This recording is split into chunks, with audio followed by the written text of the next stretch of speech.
It's Wednesday morning at the Church of Grace to the Fujianese, where hundreds of Chinese gather to worship the Lord. But this is not China. It's New York City. This day, many have traveled from Boston, Philadelphia, and as far away as Ohio and Tennessee to hear the gospel in their own southern dialect, Fujianese. Many of these worshipers are illegal immigrants. They paid human traffickers as much as $80,000 to get them from China to New York. It's a long, dangerous journey that includes hiding in cargo containers, risking imprisonment, or being thrown overboard. Amazingly, most have no difficulty paying the money, which is regarded as an investment. Families and relatives pool their money together with hopes for big payoffs in the future. It's estimated that about 20 to 30,000 illegal Chinese immigrants enter the U.S. each year with no guarantees they'll be allowed to stay. Many Chinese arrive here in New York City's Chinatown as Buddhists or with no religion at all. But it's often here, working in the shops or the restaurants, that they hear about Jesus, sometimes for the very first time. Yo-Yo Zhou came to America 12 years ago and now runs a Chinese takeout in Brooklyn with her husband.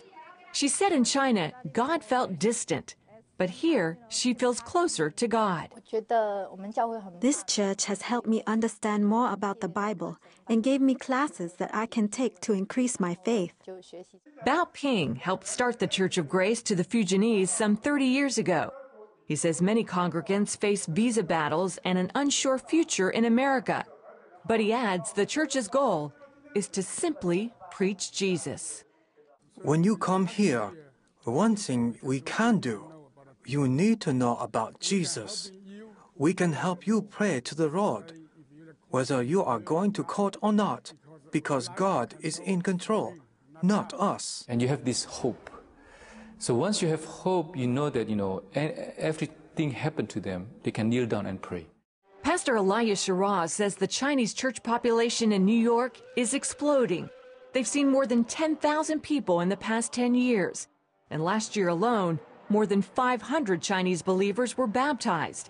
He says this kind of growth brings big challenges.